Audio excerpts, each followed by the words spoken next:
My name is Kristin Peterson, and my address is on file. What exactly is no place for hate, and how does one hold the schools accountable for doing their part? On Friday, March 25th, my son was assaulted multiple times in his classroom with his teacher present.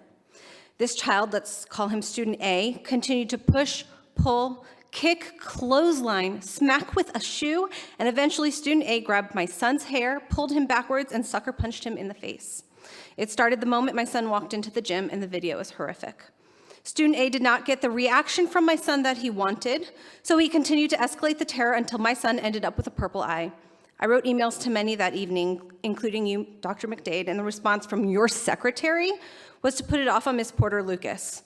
No remorse for this happening at one of your schools, no apology, absolutely no care for a concerned parent. I'm a former middle school educator for the 4th largest school district in the country, and I know what it takes to be successful with this age group: communication. But here there is none. Do you know how many times my emails have gone into the abyss with no response? I know as part of my contract, I had 48 hours to respond to a parent. Not only does this board neglect to respond to emails, but this is also the case with the inept principal at Marsteller Middle School. Time and time again, she fails to respond to emails. Over the past week, the number of parents who have reached out to me about the lack of response and leadership at this school, not to mention the rampant bullying that their kids are being terrorized with, has been overwhelming. No response means no paper trail, no acknowledgement, and no accountability. The same principal who told me that they don't write incident reports.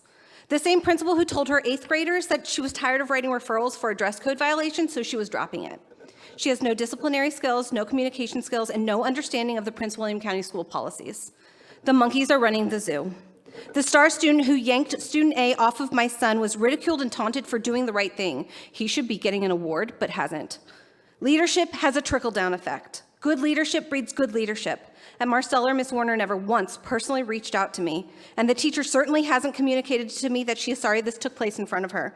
From what I have read on the news recently, I believe your schools have a problem. Clearly, what you're doing is not working. So why did this bully, student A, feel he had a reason to attack my son?